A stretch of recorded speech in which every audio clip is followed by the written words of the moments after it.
8 రోజుల కోసమని వెళ్లి 9 నెలల పాటు అంతర్జాతీయ అంతరిక్ష కేంద్రంలో చిక్కుకుపోయారు భారత సంతతి వ్యోమగామి సునీతా విలియమ్స్, అమెరికన్ వ్యోమగామి బుచ్ విల్మోర్.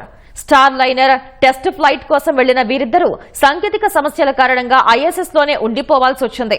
ఆ తర్వాత వీరిద్దరిని తీసుకువచ్చేందుకు పలుమార్లు నాసా యత్నించినప్పటికీ అవి వాయిదా పడుతూ వచ్చాయి. ఎట్టకేలకు వారు తిరుగు ప్రయాణమయ్యారు. సునీతా విలియమ్స్, విల్మోర్లు 2024 జూన్ 5న ప్రముఖ సంస్థ బోయింగ్ చేపట్టిన తొలి అంతరిక్ష మానవ సహిత యాత్రకు వెళ్లారు. మరుసటి రోజు ఐఎస్ఎస్తో వారి వ్యోమనౌక స్టార్ లైనర్ విజయవంతంగా అనుసంధానమైంది. పలు పరిశోధనల తర్వాత 8 రోజులకే భూమిపైకి రావాల్సి ఉండగా స్టార్ లైనర్లో థ్రస్టర్లు పనిచేయకపోవడం, హీలియం లీకేజీతో సాంకేతిక సమస్యలు తలెత్తాయి. 2024 జూన్ 12న బోయింగ్ స్టార్ లైనర్ భూమిపైకి వచ్చేందుకు సిద్ధంగా లేకపోవడంతో వ్యోమగాముల ప్రయాణం వాయిదా వేసినట్టు నాసా ప్రకటించింది.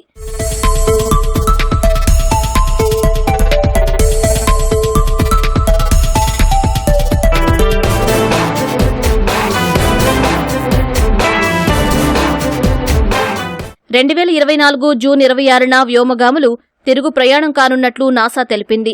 ఆ తర్వాత మళ్లీ వాయిదా వేసింది. అన్నీ అనుకూలిస్తే 2024 జులై 2న వీరి తిరుగు ప్రయాణం ఉండొచ్చని ఆ సమయంలో పేర్కొంది.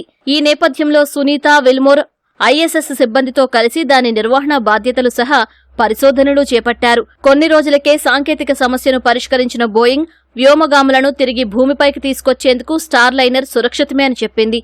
కానీ నాసా అందుకు అంగీకరించలేదు. భూమిపైకి వ్యోమగాములను తీసుకొచ్చే సమయంలో సమస్యలు తలెత్తవచ్చని భావించి వద్దని పేర్కొంది. దీంతో గత ఏడాది సెప్టెంబర్ 6న స్టార్ లైనర్ ఖాళీగా తిరుగు పయనమై న్యూ మెక్సికోలోని వైట్ శాండ్స్ స్పేస్ హార్బర్లో సురక్షితంగా కిందకు దిగింది. సునీతా విలియమ్స్కు మరికొంతకాలం నిరీక్షణ తప్పలేదు.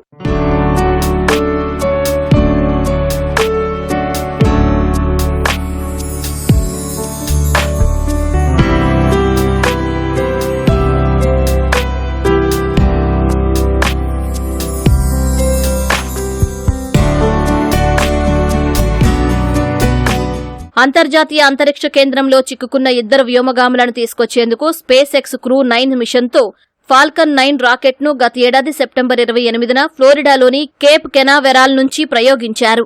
సెప్టెంబర్ 29న సాయంత్రం 5:30 అది ఐఎస్ఎస్తో అనుసంధానమైంది. ఐఎస్ఎస్తో డాకింగ్ ప్రక్రియ పూర్తి కాగానే క్రూ 9 మిషన్లోని నాసా వ్యోమగామి Nick Hague, Russian cosmonaut Alexander Gorbunov అదే రోజు రాత్రి 7 గంటల తర్వాత ఐఎస్ఎస్లోకి ప్రవేశించారు. హగ్, గోర్బునోవ్ 2025 ఫిబ్రవరిలో భూమిపైకి తిరిగి రానున్నట్టు నాసా ఆ సమయంలో ప్రకటించింది. సుదీర్ఘకాలం అక్కడే చిక్కుకుపోయిన సునీతా విలియమ్స్, విల్మోర్ వీరితో పాటు అదే మిషన్లో భూమిపైకి చేరుకోనున్నారని పేర్కొంది. వీరిని తీసుకొచ్చేందుకు క్రూ డ్రాగన్ వ్యోమనౌకలో 2 సీట్లను ఖాళీగా ఉంచినట్టు తెలిపింది. ఈ ఏడాది ఫిబ్రవరిలో సునీతా విలియమ్స్, బుచ్ విల్మోర్తో పాటు మిగతా 2 వ్యోమగాములు తిరిగి భూమిపైకి రావాల్సి ఉండగా మరోసారి అది వాయిదా పడింది. దీంతో సునీతా విలియమ్స్, బుచ్ విల్మోర్లు 9 నెలలు అంతర్జాతీయ అంతరిక్ష కేంద్రంలో ఉండాల్సొచ్చింది.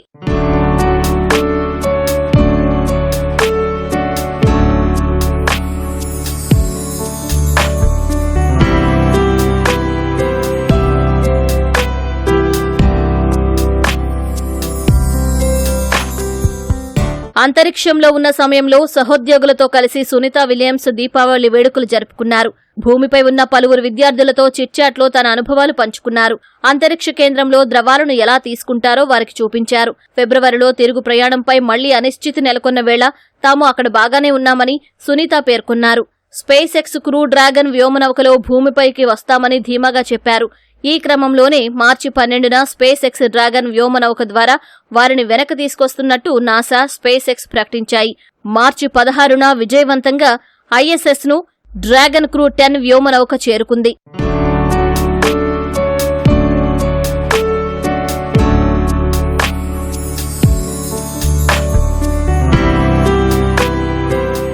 సునీతా విలియమ్స్కు ఇది 3వ రోదసి యాత్ర.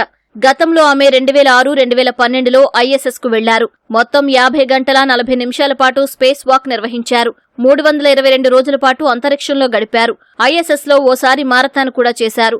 ఈసారి అంతరిక్ష కేంద్రంలోకి వెళ్లగానే ఆమె ఆనందంతో డాన్స్ చేసిన వీడియో వైరల్ అయింది. 2012లో ఆమె చివరిసారి స్పేస్ వాక్ నిర్వహించగా 2025 జనవరి 30న ఆమె 8వ సారి వాక్ చేశారు. ఆరోగ్యంగా ఉండేందుకు ఐఎస్ఎస్లో పలు వ్యాయామాలు చేశారు. ఈసారి 8 రోజుల యాత్ర కోసం వెళ్లి 9 నెలల పాటు అంతరిక్ష కేంద్రంలో చిక్కుకుపోయారు.